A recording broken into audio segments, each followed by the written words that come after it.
Alright, welcome back, guys. We are here with our next match. Again, I was unable to record, so I had to go back and post-record this one as well. We are facing Aaron 2420, and his team, as we see here, it's Dialga, Tyranitar, Excadrill, Blastoise, Togekiss, Necrozma. Our team, we have a Mega Metagross that we got last week from C.mea. Rocking Meteor Mash, Brick Break, Zen Headbutt, and Rock Polish. I put Zen Headbutt in case he brought a Moongus. Looking back on it, that was a bad decision. I really should have brought Thunder Punch, which I originally had on the set. But, stuff happens. And we have 188 speed. That lets us outspeed Adamant Excadrill after our Rock Polish. 252 Adamant for attack, and then 68 HP. We have a red card Jirachi, 160 Jolly speed, 100 defense, and 248 HP, running Stealth Rock, Thunder Wave, Iron Head, Fire Punch. We have Psychium Z, Tapu Lele, 56 HP, 252 special attack, and 200 timid. Psychic, Moonblast, Focus Blast, Taunt. We have a Scarf Shaman, 252 modest special attack, 112 speed, and 144 HP with Seed Flare, Earth Power, Air Slash. We have Assault Vest Meloetta with Relic Song, Knockoff, Drain Punch, Thunder Punch, 200 HP, 112 speed, and 196 Adamant attack. Then we also have a Babiri Berry, Kyurem with Roost, Substitute, Ice Beam, and Focus Blast. 200 timid speed, 224 special attack, and 84 defense. So with that, let's get into this game. It was a really good one. Alright, so we lead off here with Jirachi, and he leads off with Tyranitar. So this turn one, I decide I need to set up my rocks as soon as possible so Metagross can have an opportunity to sweep. He's thinking the same thing, it'll affect Kyurem really bad. So here I go for a Thunder Wave onto his Tyranitar, and he goes for Pursuit, like a normal Tyranitar would.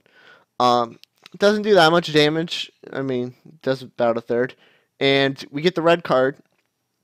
Knocks his Dialga in here. We get a Thunder Wave on that too. So that's really nice. We have two of his stronger mons paralyzed. And he goes for Earth Power. We live on 1% HP. And we go for Iron Head right here. Does like nothing. But we get the fully paralyzed. So here he goes out into his Excadrill because he doesn't want to just get spam flinched. And I was going to go for a Fire Punch, but I thought better of it, for the worse in this situation. We get the Iron Head damage. It's enough chip damage to be able to revenge kill with anything if we can. Because he did take the damage, puts him into a bad situation because here we get to go into Shaman. He doesn't really have that much to deal with Shaman outside of, like, once he gets past Dialga and Togekiss. He doesn't know we're Scarf. Here we go for the Earth Power, in case he stays in or if he switches out into this. Does a nice chunk of damage, and I expect him to switch out and go into his Togekiss, so I go into the Artist. And he actually does go out into the Togekiss, so it was a good call by us. Here, I want to go for Relic Song. Hopefully put him to sleep. You never know. And we get the 20% chance to put him to sleep, which is really good for us. This Togekiss now has to wait maybe another turn. Who knows? Here, we went for a Thunder Punch in case he stayed in or went into Blastoise. The rest of his stuff pretty much dies. Necromoza, here I could go for a knockoff, but I decided to just try and put him to sleep if I can with another Relic Song. Doesn't work out, and he goes for the Rock Polish. So another thing why I went for Relic Song is because I didn't want his Psychic to be hitting super effective with his stab. So here he goes for a Dark Pulse now that he has his Rock Polish up. We get flinched, which kind of sucks. So then again he goes for Dark Pulse. And this time he crits us, which kind of sucks. Meloetta flinches again. So Meloetta really didn't get to do what it could have done. It could have destroyed his life, but you know, hacks happens. So here our Meloetta goes down, and then I make the decision here to go out into metagross. And this is where the game gets a little bit questionable on his end. He thinks that I might kill him. You know, he wants to scout for a moveset. I go for a Rock Polish, which puts me faster than his Necromosa now. So I get a Meteor Mash off. I get the boost, which is really nice for us. And he gets a Dark Pulse off. It does a lot of damage, but we live. And since we're faster, we will be able to kill it with another Meteor Mash. Sadly, we did not get the second attack boost. So he can possibly survive. He goes out into Dialga. He told me, because we were in a call together, that afterwards he told me that he went into that to scout the moveset. And when he saw the Brick Break, he got really happy because he didn't think that we were running Thunder Punch. So here he goes out into Blastoise. Thunder Punch would kill at +1 against his Blastoise. But sadly, we took it off at the last moment. So we do a Zen Headbutt. And we almost get the kill. No flinch, though. And he ends up counter-killing us. So here, I got into Tapu Lele because he doesn't really have a switch for Tapu Lele. I go for the Moonblast. We're faster than his Excadrill is going to be. So he can't really go into that unless he wants to watch out for a Focus Blast. So he goes out into the Tyranitar, sets up the sand.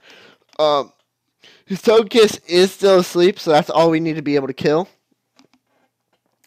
He's going to go out and do his Excadrill right here. And he's going to go for an Iron Head, and we're going to die. So this is where I kind of had to think, how am I going to outplay him? Alright.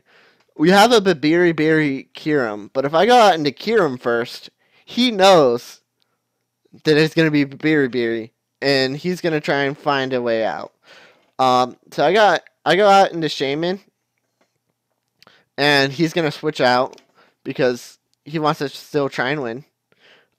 If the sand goes out, then Kyurem is faster than him and will be able to kill him. Same thing with Shaman. So he has to work against he has 5 turns to be able to kill us. But it doesn't really matter that much because, Excadrill is really strong. It will be a kill everything in that time. So he sees that we're going for that. He switches it. He goes for the X-Scissor, and we actually survive it with 5% because of our 144 HP investment.